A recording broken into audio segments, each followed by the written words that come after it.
Tired of feeling like you're spinning all the plates in your design business and at any moment they could all come crashing down? Are you feeling like you're so close to breaking through to the next level, but those consistent projects still aren't flowing your way? Are you ready to finally take your business from a hobby to 100K and beyond? Then welcome to the SixFigure Designer Podcast. I'm talking all the techniques you need in your design business to start paying yourself, get great clients, and finally break through that 5-figure ceiling.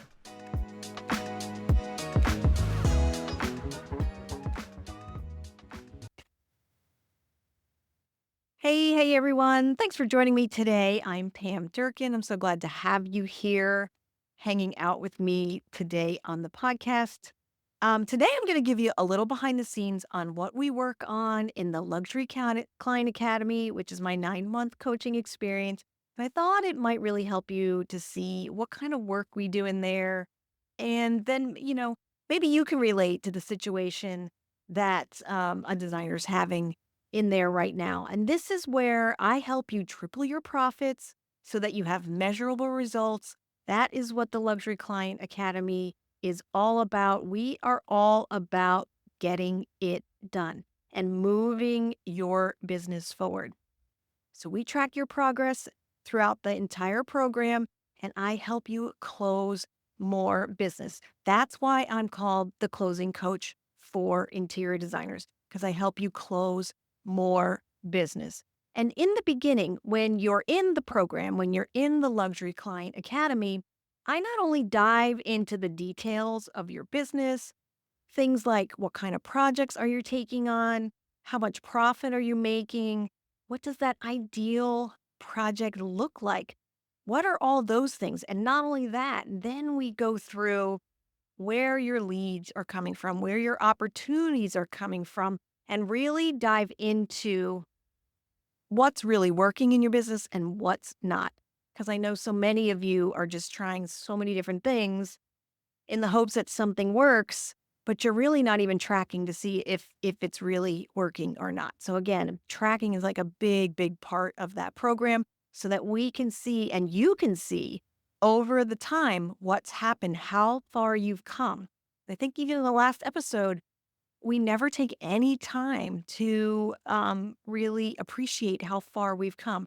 And I talk about that a lot in the previous episode. So if you haven't heard that one, go ahead and re-listen to that. But if we don't know how far we've come, we can't really appreciate all that time and effort. And it feels like nothing's happening. So I love to track where you're going as you're in the Luxury Client Academy. So I have a designer in the Academy right now. And one of the things that we were talking about, again, just like I mentioned, is where the leads are coming from, where the opportunities were coming from, and how that's all working in her business. And as we're going through them, we were also discussing, sort of what's working and what's not. How can we make this better? How can we tweak it? How can we tweak the things that are working really, really well? And then how can we kind of start to ditch the things that really aren't working, haven't been working, are not a good avenue? So understanding where you should be diving in and where you should be moving on when it comes to getting leads is also a really big, aha moment. It's a moment that really brings a lot of clarity in your business as to literally what should I be working on. So many designers have said, I just wish someone would tell me what I should be working on. Well, that's what we do because we have information, we have numbers, we have data that we can then make a really good decision about. So as we're talking about where the leads are coming from and what kind of projects are coming in, we're also finding out typically like what are they worth? What are they worth to your business? Are they profitable? And what is turning out to be really good lead sources and maybe even surprising lead sources as you really dive into it. So we were trying to figure out what she should be putting more focus into, and then what should she be going, this isn't really working. Let me let go of that and focus on what's really working well. So one of the things I want to tell you guys is that not all networking groups and opportunities and people that are interested in working with you are necessarily a good fit. But you have to know how to figure that out. And that's where there's a lot of gap in terms of how we're looking at what's coming into your design business and what's actually working and not working. No one's ever going back and looking at how all those pieces work together. And not all networking groups are great. Not all of them are worth your time. Those aren't always the 100% places that you should be. Yes, visibility is great. But if you're not visible in the right places in front of the right people, then it's not going to work. So this is one of the things that you and I work on specifically in your business is where do you need to be seen by the right people to get the projects that you are looking for, that next level in your business. So for my client, yeah, the phone was ringing. She was getting lots of inquiries on her website, but she was like super stressed. She's like, what am I going to do with all of this? How am I going to handle all these projects? Now, the funny thing is, she hadn't even actually contacted anybody. She was still just worried about the sheer number of inquiries that she was getting. And the issue really wasn't the volume of leads, but I come to find out it was more her thought process on what each of those leads represented. So in her mind, she was approaching each lead like they were a full service client. She was always trying to convince every opportunity that came into her business that they were going to be doing her high-end, top-of-the-ladder service offering. Because, of course, that was the one that she wanted to sell the most because it has the biggest dollar volume, it has the most profit, the most rewarding. I mean, I can't tell you how many of you, and you're probably going to nod in agreement, would much rather do whole house design than 1 or 2 rooms. So many of you want to do that. So we're always trying to push these opportunities to our high-end, top-of-the-ladder service because that's, of course, what we want. And these leads initially did not seem to fit that mold because she does have a budget line item on her questionnaire. And so she was totally stressed out because she was stressed out about, well, I think I should want to take on every project that's an opportunity in my business, and turning down things seems kind of ungrateful and weird, right? So I don't know if you've had that feeling too. You're like, if it comes in and somebody wants to work with me, then I should want to take that business, whether or not it's a good fit, whether or not it's the right budget, whether or not it's the right size, whether or not it's in the right location, right? And we have to kind of get over that. And we need to be looking at how we qualify people in our business. And I'm actually getting ready to do another episode specifically on the qualifying process and what I do in my business because there's so many factors that layer in that give you lots of clues as to whether or not a client and a project are a good fit. But of course, everyone thinks it's so weird to want or need to or have to turn down a project because it's just not a good fit. So I want you to kind of work on getting over that because that's how you get stuck in doing lots of little projects or lots of difficult projects with difficult clients and then no time to really have the time and space to get those ideal clients. So we have to be willing to turn things away. That's the first thing. And then the second thing that she was super stressed out about is she's like, if I turn it down, how do I come off not like a jerk? Like, I don't want your project. This isn't for me. And again, we have some language on how you can do that. There's certain ways that you can nicely turn down projects. You can say that it's not a good fit, that you don't have time in your calendar, or that you feel like the goals of the project are different from the client side and from your side. And of course, you want them to have a really successful experience, and it might just not, you might not be the designer for them. And then you could refer them to another designer or even a professional website. Say there's so many other great designers on XYZ professional websites. So that can really help you find somebody that I think would be more in alignment with what you're looking for. So there's definitely ways to turn down clients and be nice about it. So I know that so many of you saying no and kind of turning people away is a real stressor. And then the third thing that she was really worried about is, what if I get all these? What if I get all these projects? They have no money and it's projects I didn't want to work on to begin with. What do I do then? Like, I have 9 opportunities. Am I now going to be working on 9 projects that don't have the budgets or the size or the type of work that I want to do? And one of the things that I noticed was that she was making a lot of assumptions before she even spoke to anybody, before she ever dove deeper into what people were saying, what their body language was, if they had ever hired a designer before. This is all on a form that has been filled out on a website. And I want you guys to be thinking, am I making a lot of assumptions before really finding out facts and information about this project? We do this a lot too when when we don't hear from a client or we send a proposal out and they don't answer us. And we're like, we've been ghosted. They hate me. They're not going to do this project. They think I'm too expensive.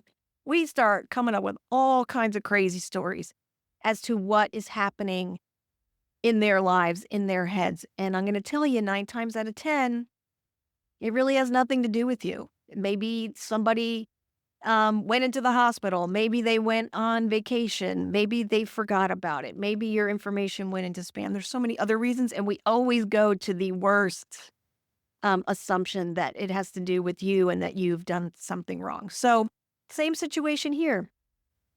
She was making lots of assumptions about projects and opportunities and people before actually just saying, let's just find out some more information. So, one of the things I also just want to say as a side note is she was also in a situation where she could not turn away these opportunities, not all of them anyway, because she still needed to have some work in the pipeline. She still needed to fill in some spaces and some gaps in her workload. So she did not have that ability where she could just be like, these aren't good. I'm not going to go any further. I can't take any of them. So maybe this is your situation too. Like, you can't always get the perfect project at the perfect time with the perfect client. You're still running a business. You still have bills to pay. You still need to pay yourself. So there are ways that we can qualify these clients to find out a lot more information and then figure out where they fit within our service offerings.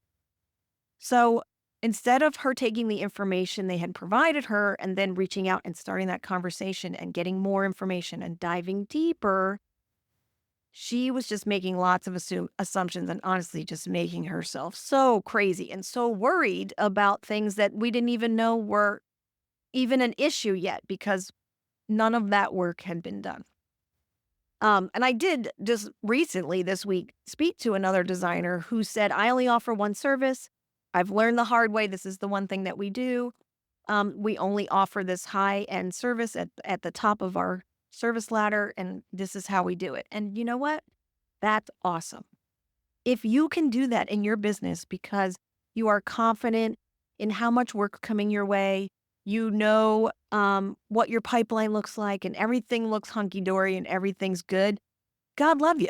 Bless you and carry on. But that's not what most can do. Most have to fill in these awesome projects with other things, maybe smaller projects or projects that they're not as super excited about. But at the end of the day, you still have a business to run and you still need to pay yourself, right? So there's ways that you can start to fit these projects in and it's still on your terms. So I think that you should always have 2 to 3 service offerings that you've sort of fitted out. So you'd have low, medium, and high service offerings or just a medium and high service offering. And that's all relative to you. So whatever that means in your business. But the first thing that I did with this client in the Luxury Client Academy was dial in her 3 service offerings. So we figured out the 3 price points, where those service and the first 2 service offerings were very tight containers. We knew exactly what she was going to be offering for that. We knew the time frame that she was going to be offering these services. So you could be thinking of something like, you've heard the designer for a day, which is one service offering, which is 6 to 8 hours of time. Then you could do something that's over a series of days, and then you go to your high-end service. You could do something like that. So you can dial in 2 to 3 service offerings where you have that one where you've got a really, really tight container and you've got a price point that you are happy with. So if you were to take on a client, you know exactly what you're offering, you know exactly how much money you're making, and you know exactly how long that's going to take. And that was one of the first things that we did. And this is just one of the crucial pieces that we were sorting out one-on-one in that first critical month in the Luxury Client Academy. Now, this is not the be-all, end-all of anything that you do in your business. We have to realize that everything, just like a design project is a process, so is running your business. So we drew a line in the sand. We figured out what those 3 service offerings were. We figured out what our high-end service was going to start at so that we knew exactly where she was in terms of how to fit people into one of her service offerings that she was really, really happy with. But over time, it will morph and it will change. And maybe one of those service offerings is going to go away. And probably those service offerings are going to change in price. But we drew a line in the sand for today. And I have this saying, it's called done is better than perfect. And this information needed to be fleshed out so that we could move forward with what we had to deal with at this moment. So, pro tip, nothing you do in your business is going to be 100% perfect on the first go. I know you all want it to be because y'all are perfectionists, myself included, recovering perfectionists here. But no service offering, no design proposal, no contract, no scope of work is going to be 100% perfect. It is a living, breathing thing, just like design is. How many times have you started a design project and it was going in one direction, but over time it morphed into something else, something even better? Because you gathered information, the client gave you more information. We all, you see something in a showroom that you decided to incorporate. And it changes over time. And that's going to happen in your business as well. So just want you to be aware of that so you get the idea there. So if nothing else, I want you to know that making a decision with the best information that you have at the time is good enough. Nothing is set in concrete and it can all be adjusted later. This is so incredibly important because what happens is we want it to be perfect and then nothing gets done and we never move forward. I hear about so many of you writing up design agreements only to get stuck on how many meetings you should include, or what if I don't anticipate this, that, or the other thing, or the number of revisions. You just need to give yourself a little bit of wiggle room in everything that you do and know that it's absolutely impossible to anticipate every single nuance that could come up in a project. You are setting yourself up to fail. You just need to add language in there that sort of gives you the wiggle room that says we have the right to readjust and reevaluate as we move forward and as we gather more information. So, okay, let's get back to the client with all the inquiries. So after fleshing out her 3 offerings, then she kind of knew where she stood. She was happy with her 3 levels of service, meaning she had already figured out what the first 2 were going to look like, what they were going to cost. She was very happy with those. She knew that if she got a client in one of those service levels, that she would be okay with it because she knew she was making money. She was very happy and she had that container of time figured out. Of course, she still wanted every project to be full scope, but the reality is that she's not at that point in her design business yet. So we still have to keep moving forward. So she didn't have enough opportunities to take only for full service design projects, but this was a great second option for her. And, let's be real, the dream of taking on only high-end, amazing, no-budget projects is just not realistic. You still have to pay the bill. You have to keep the lights on. You have to pay yourself. That is the most important. So you have to have that flexibility in your offerings so that you can keep the pipeline full and fill in the gaps with those smaller projects. And maybe sometimes those are even more profitable and keep rounding out those service offerings. So as she started getting back to each of these clients, each of these opportunities, she was setting up discovery calls, something magical started happening. And instead of turning away every opportunity that wasn't absolutely perfect, she started moving people to the appropriate service offering. So remember when I said earlier that we dialed these three in and she knew what the container was and she's very happy with the pricing? She was so clear on what her price points were and what she was willing to do for which fee.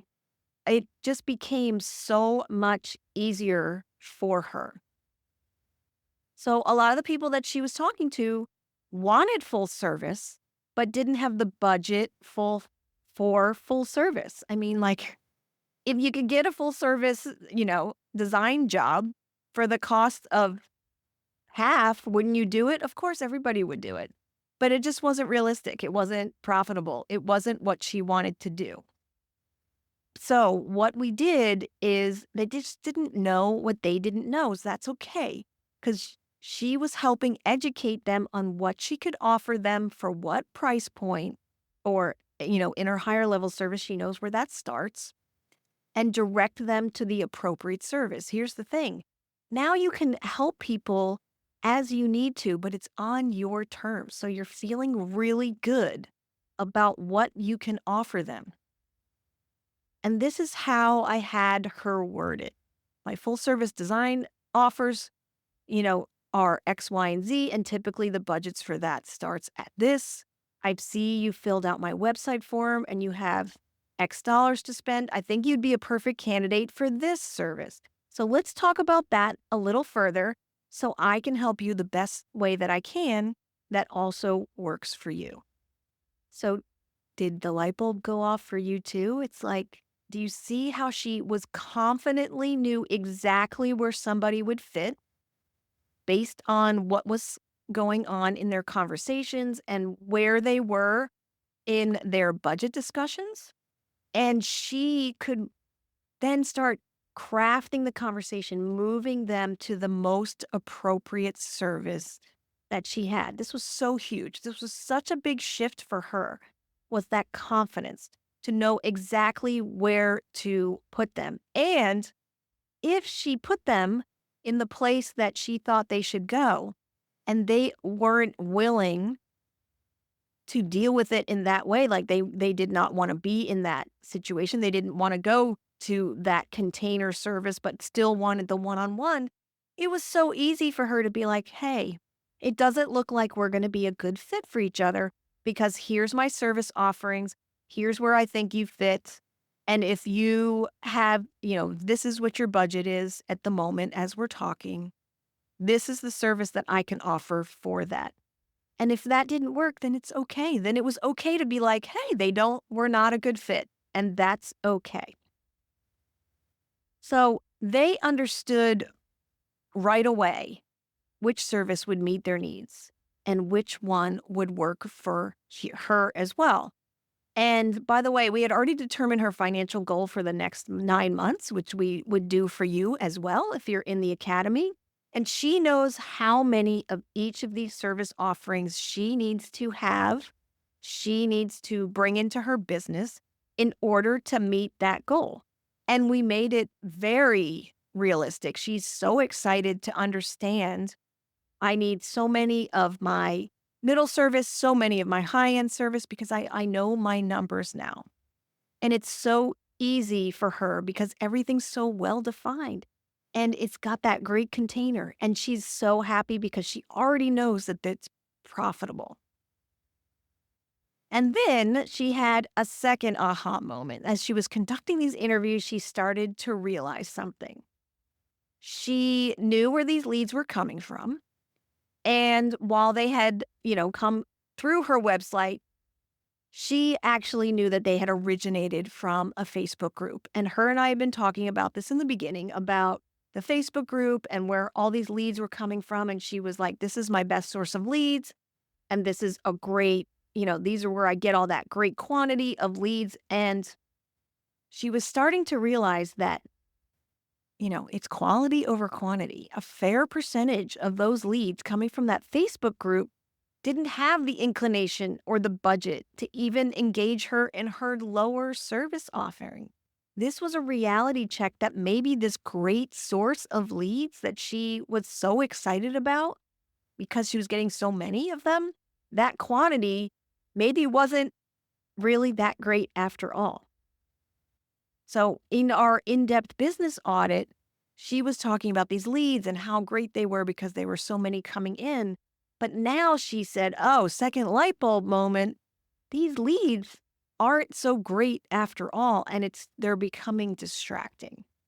So as we were working on who she should be contacting, who she should be nurturing and meeting, she was already starting to see a lot more quality activity in the opportunities that we were having her spend her time on. Remember in the beginning, I said, we all just want to know where we should be spending our time instead of a little bit here and a little bit there. That's what we do. Give you lots of clarity. And it's backed up with numbers and information that you can see, facts of where you should be spending your time so that I don't need to do a little bit of everything. I just need to do these two things and really get deep here. And so she said the light bulb went off and I see where I should be spending my quality time and my quality energy in these places that can really move my business forward in a meaningful way. And all this came about while she was doing these discovery calls. So I want to pause here and just make a point to say that we can't figure stuff out all in our head, all on paper. Some of this discovery comes while doing the work, while going through these discovery calls. This was what she was realizing in her business. She was realizing that having conversations made a big difference. She was realizing that she wanted to have several service offerings and then she could move people into one of those. And if they didn't fall into one of those service offerings or weren't comfortable with one of those service offerings, she could confidently say to herself, it's okay. This isn't a good fit. I need to move on from this opportunity. And then the third thing that she realized was, I see that quantity of leads doesn't always mean quality of leads. And if I want to move my business more towards full service design projects, I need to be in a different place than I am right now. And she's just so excited to have that understanding, that clarity, to know what should she be working on. What does she do when the phone rings? She knows she can put them in one of three places. She knows that if they don't fit in those places, it's okay. She can turn them away. And that's a big, big moment to have in your business, is just to feel really confident about what you're offering, how much it costs, where do they fit. It's incredible. So that was a story that I wanted to just relate to you because I'm sure that there's some of that going on in your business. And just where those better leads are coming from and where she should be diving deep with her time and her energy, because they were producing more opportunities and better opportunities, better qualified opportunities, and profitable projects. So I'm so proud of her for being so open to the process and then recognizing how she can navigate each and every conversation and opportunity that comes her way. So now she's like so super confident in what she's selling, and she knows much faster in the process whether or not it's a good fit or not. And if it's not, it's okay. There are other opportunities out there, and she's doing the work to cultivate all of those, and we're tracking those. There's like so many going on that we're actually tracking all those conversations so that she can keep on top of it. Now, this is exactly what we work on in the Luxury Client Academy. This is what I would work on with you in the Luxury Client Academy. So if you've been running around kind of chasing opportunities and you're getting these like low paying jobs or projects that just keep drawing out and just going longer and longer, and you're putting in more time but not getting any more money, or you're working with clients in the hopes that they will buy something or that you can push them to your full service option and they're just not, feeling it, then you need to be in the Luxury Client Academy. Let's get you the clarity in your service offerings, give you the confidence to talk about it with ease, and direct clients to the right service. And let's get you connected to the right people in your community so you can have better opportunities, great qualified opportunities coming your way. This is how you triple your profits in 9 months, by having this systematic approach to your networking and your marketing and all that clarity and exactly what you're offering for what, so that you know exactly where you stand with those measurable results. So I hope that you guys can relate to this story. I would love to hear if you're, kind of dealing with some of these things in your own business, like having opportunities come your way and not sure if, how to turn them down, or even if they're the right opportunities for you. I would love to hear what's happening there in your business if you can relate to this story. And, if you ever want to reach out to me, the show notes have everything that you need to go from here. There is more information on the Luxury Client Academy. I've recorded several podcasts about it, and those would all be in the show notes. If you're ready to take the next step, you can always fill out the application for the Academy. If you want to reach out to me, you can do that as well. And thank you so much for hanging out with me today and listening in. And I hope you guys enjoy the rest of your week, and I will talk to you soon.